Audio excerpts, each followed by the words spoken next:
امي قالت لي قبل ما تموت كان نهار جمعه، قالت لي بكره بدي ابعتك على الجوال هي وبابا، قالت لي بكره بدي ابعتك قد ما بضل صوتك طالع. انا ما حكيته لهلا، بس هلا اني حكيته.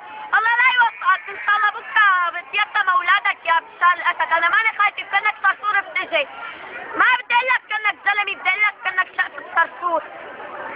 يا ابو شهيدي،